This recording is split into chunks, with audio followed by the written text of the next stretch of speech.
Okay. Good afternoon, my compatriots in the Philippines and the world. Today is October 28, 2025, Feast of Saint Augustine, the saint of sinners and saints. And today I'm honored and blessed because following the message of Saint Teresa of the Child Jesus, that this sacred prophetic, interfaith prophetic Philippine Dao Digong Temple will be my first pilgrimage, Thanksgiving tribute for my 84th birthday celebration on September 1, 2025 in the University of the Philippines, Diliman, Quezon City. Saint Therese insists that if I do not begin my Thanksgiving tribute in this beloved, what Blessed Mother said, the Interfaith Philippine Prophetic Dao Digong Temple, nothing will come out of it. So, since this beloved video, second prophetic video, will launch my October to November 2025 Philippines Transfiguration Temple for the world in Europe and Abu Dhabi, United Arab Emirates. Because Saint Teresa of the Child Jesus desires that this beloved interfaith Philippine prophetic Dao Digong Temple will be proclaimed to make the necessary memorandum of agreement so that my presentation in Mexico City Congress of the Historians of Religion, that one day the Philippines will initiate the interfaith education, governance, development, and diplomacy. So today, since this happens, and I really thank Grandmaster Thomas Leyan, Master Carol, Master Jennifer, because these three spiritual leaders of this beloved Philippine Interfaith Dao Digong Temple,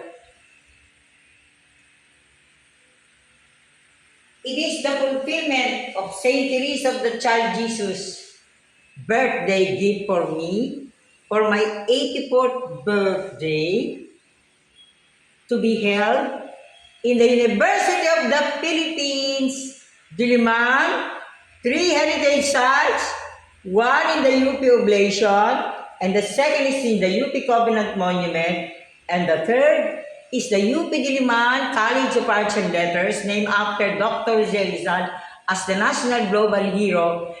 And I must confess, these things are happening because no less than the Interfaith Philippine Prophetic Dao Digong Temple made a pilgrimage to the University of the Philippines Heritage Site. And so, this is the harvesting time. We are harvesting. And now, let me show this, please. This is the DNR Interfaith Pangkalan Pilgrimage Mother. My gift to the silver anniversary of the Philippine Department of Environment and Natural Resources. And when the tarpaulin image of this, the message from the DNR Interfaith Pilgrimage Mother is for her to be given here, to be entrusted. She said in exact words, I want to go home. She wants to go home in this temple, in this Interfaith Philippine Prophetic Dao Digong Temple.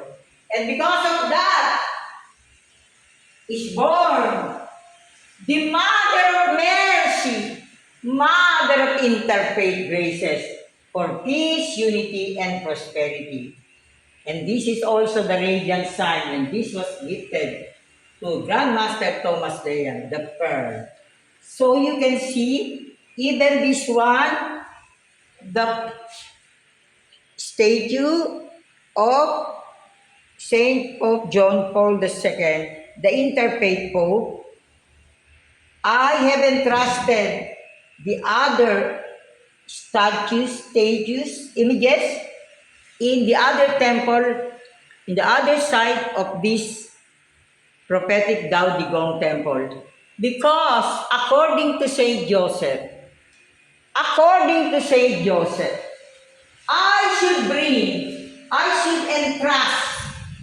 should entrust the painting given to me by my grandfather, Dr. Guillermo Rustia. The painting is called Saint Joseph Flight to Egypt. And this is the painting that will tell how the Philippines is guided and blessed by our beloved interfaith Saint Joseph, the father of the church, the universal church, and the father of the nation. And so, that painting called Saint Joseph Flight to Egypt painting, I entrusted to the care of our beloved Grandmaster Thomas Leyang. So you see, nations of the world, we have a lot to thank! We have a lot to thank! This beloved temple, we have a lot to thank. Thank you. Without you, my mission will have been in vain. And so Saint Teresa of the Child Jesus, who called me for 5 years in the Philippine Carmel of Saint Joseph in Lucena, so with the name Sister Elian of the Queen of Carmel, after the prophet, Carmelite Holy Father and Prophet Saint Elijah. Now, Saint Therese, I have done my part, and now I know you're very happy. Your gift to me is also your gift to the nation and the world. Amen.